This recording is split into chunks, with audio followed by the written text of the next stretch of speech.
இயேசு கிறிஸ்துவின் ஈடு நேற்று நாமத்தில் அன்பினால் வாழ்த்துக்கள். எல்லாரும் எப்படி இருக்கிறீங்க? பெண்ணே நீ எழுந்திரு சீரிஸோட டே 2க்கு உங்களை அன்போடு வரவேற்கிறேன்.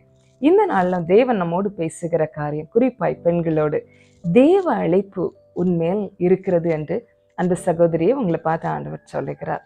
தேவன் உங்க மேல ஒரு பெரிய அழைப்பை வைத்திருக்கிறார். அதை நீங்க புரிந்து கொண்டிருக்கிறீங்களா? நம்ம நிறைய நேரத்தில் நம்முடைய சூழ்நிலைகள், நம்முடைய போராட்டங்களை பார்த்து கலங்கி கொண்டு இருக்கிறோம்.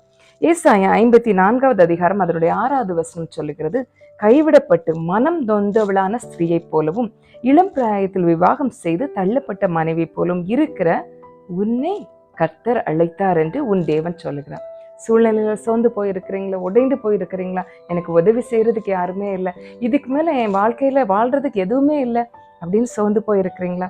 உங்களை பார்த்துதான் கர்த்தர் சொல்லுகிறார், உன்னை கர்த்தர் அழைத்தார். உங்களை ஆண்டவர் அழைச்சிருக்கிறாருங்க ஒரு பெரிய பர்பஸ்க்காக, ஒரு பெரிய தேவ திட்டத்தை இந்த பூமியில நீங்கள் உங்கள் மூலமாய் தேவன் நிறைவேற்றும்படியே உங்களை அழைத்திருக்கிறார்.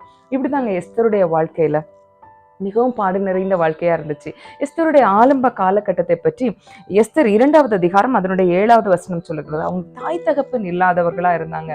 ஒரு அநாதை பெண்ணாய் காணப்பட்ட அந்த எஸ்தரை அவருடைய சிறிய தகப்பனாரை மொர்தகா எடுத்து வளர்த்தார். கொஞ்சம் யோசிச்சு பாருங்க, அப்பா அம்மா இல்லாத ஒரு சின்ன குழந்தை, எவ்வளவு வேதனைகள் இருந்திருக்கும், எவ்வளவு கஷ்டங்கள் இருந்திருக்கும், எவ்வளவுதான் அன்பா எடுத்து வளர்க்குறவங்க வளர்த்தா கூட ஒரு தனிமை இருந்திருக்கும். எனக்கு அம்மா இல்லையே, எனக்கு அப்பா இல்லையே, கைவிடப்பட்டது போன்ற ஒரு நிலைமை தான் இல்ல நம்ம ஏசாயில வாசித்தது போல கைவிடப்பட்டு மன நொந்தவள ஸ்திரீயை போல இப்படிதான் எஸ்தர் இருந்திருப்பாங்க.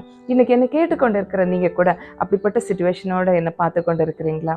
ஆண்டவர் இந்த காலை வேளையில உங்களை பார்த்து சொல்லுகிறார், எந்த சிச்சுவேஷனையும் பார்த்து சோர்ந்து போகாதீங்க.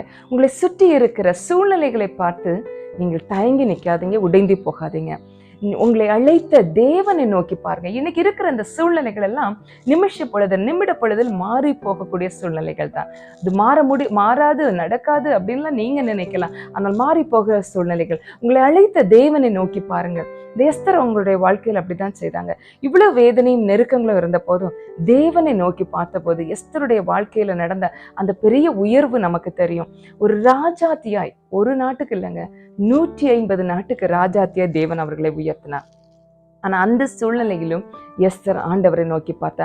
சில நேரங்கள் நம்ம கஷ்டங்கள்ல இருந்து வெளியில வந்துடுறோம், ஒரு சின்ன பொசிஷன் ஆயிடுறோம். ஆனா உடனே நம்ம நினைக்கிறோம் we are satisfied there. நம்ம அங்கே இருந்துட்டு ஓகே இதுதான் ஆண்டவர் எனக்கு வச்சதுன்னு இல்லைங்க. உங்க மேல ஒரு பெரிய தேவ திட்டம் இருக்கு. நீங்கள் தேவனுடைய காரியங்களை செய்யும்படியா, தேவனுடைய மகிமையை இந்த பூமியில வெளிப்படுத்தும்படியா தேவன் உங்களை தெரிந்து கொண்டிருக்கிறார். அதற்கு நேரா உங்க பயணம் இருக்கும். எங்கேயாவது நீங்க தயங்கி நின்றுட்டீங்களா? போதும், இது போதும், நான் இப்போ இந்த பண்ணிட்டு இருக்கிறேன், ப்ரேயர் எனக்கு சர்ச்ல இருந்து ப்ரேயர் ரிக்வெஸ்ட் கொடுக்குறாங்க, அதெல்லாம் நான் ப்ரேயர் பண்ணிட்டு இருக்கிறேன், சின்ன சின்ன காரியங்களை செய்துட்டு இருக்கிறேன், எல்லாம் நல்லதுதான். அதற்கு மேல தேவன் வைத்திருக்கிற திட்டத்தை புரிஞ்சிருக்கிறீங்களா?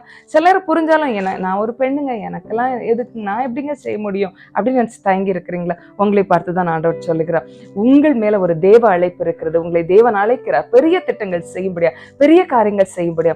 எஸ்தருடைய வாழ்க்கையில் அவங்க ராஜாத்தி ஆனப்புறம் அவங்க நிக்கலைங்க, தொடர்ந்து ப்ரேயர் பண்ணாங்க. எஸ்தர் 4வது அதிகாரம் அதனுடைய 16வது வசனத்துல பார்த்தாங்க, அவர்களும் அவருடைய தாதிமாரோட சேர்ந்து இணைந்து உபவாசித்து ஜபிக்கிறாங்க. ஒரு பெரிய ராஜஸ்ரீ, அதெல்லாம் செய்யணும் தேவையே இல்லை, அவங்களுக்கு எல்லாமே இருந்துச்சு. ஆனால் ஜனங்களுக்காக, தேசத்துக்காக ஜபிக்கிறாங்க. என் தேசம் பாழாய் போகிறது, என் ஜனங்கள் பாழாய் போகிறார்களே அப்படின்னு சொல்லிட்டு ஜபிக்கிறாங்க.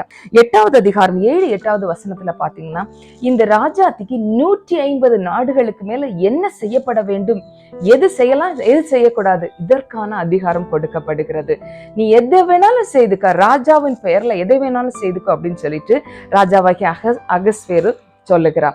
அப்போ இவங்க என்ன சொல்லுகிறார்களோ அது நடக்கும், எது செய்யக்கூடாதுன்னு சொல்றாங்களோ அது நடக்காது. இப்படிப்பட்ட ஒரு அதிகாரத்தை தேவன் கொடுக்கிறார். ஆண்டவர் அப்படிப்பட்ட ஒரு அதிகாரத்தை, ஒரு தேவ அழைப்பதாங்க அவங்க மேல வச்சிருக்கிறாரு.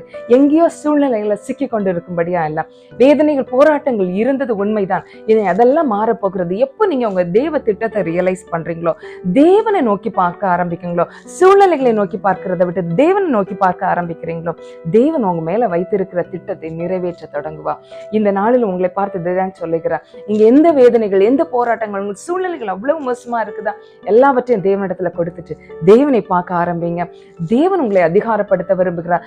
தேவ திட்டத்திலே உங்களுக்கு ஒரு பெரிய பங்கு இருக்கிறது. தேசங்கள் சந்திக்கப்படுகிறதுல, நாடுகள் சந்திக்கப்படுகிறதுல, வாலிபர்கள், பெரியவர்கள், ஜனங்கள் தேவன் பக்கத்துல திரும்புவதில் உங்களுக்கும் ஒரு பெரிய பங்கு இருக்குது. அதை நீங்க மறந்து விடாதுங்க. தேவ அழைப்பு உங்கள் மேல இருக்கிறது. ஹல்லேலூயா. நாம ஜெபிக்கலாமா? நன்றி ஆண்டவரே, உமக்கு நன்றி அப்பா. என்னை கேட்கிற ஒவ்வொரு சகோதரிகளுக்காக உமக்கு நன்றி சொல்லுகிறேன்ப்பா. தேவ அழைப்பை இவர்கள் புரிந்து கொள்ள நீர் கொடுக்கிற நல்ல தருணங்களுக்காய் நன்றி ஆண்டவரே. மறுபடியும் அழைக்கிறீரே. சிலர் ஊழியம் செய்துட்டு வேண்டான்னு விட்டு போயிட்டாங்களே, சில வார்த்தைகள்னால, சில சூழ்நிலைகள்னால, இது என்னால செய்ய முடியாது, என்னால கண்டினியூ பண்ண முடியாது தடைப்பட்டு இருக்கிற சிலர் என்னை பார்த்து கொண்டு இருக்கிறாங்களேப்பா. அவருடைய வாழ்க்கையில அந்த தடைகள் மாறட்டும், மறுபடியும் உமக்காய் எழும்பட்டும் ஆண்டவரே. பெரிய காரியங்கள் செய்கிறவர்களா இவர்களை மாற்றுங்கப்பா. நீர் அப்படி செய்வதற்காய் நன்றி. பெரிய காரியங்களை செய்யுங்க, இவர்கள் உமக்காய் பயன்படட்டும் அப்பா. நீர் அப்படி செய்வதற்காய் நன்றி. துதிகன மகிமை எல்லாம் ஒருவருக்கே செலுத்துகிறோம். இயேசுவின் நாமத்தில் ஜெபிக்கிறோம் சுவாமி, ஆமென். தேவ அழைப்பு உங்க மேல இருக்குது, மறந்து போகாதீங்க. இந்த நல்ல செய்தியை உங்களுக்கு தெரிந்த சகோதரிகளோட ஷேர் பண்றதுக்கு மறந்துடாதீங்க. God bless you all.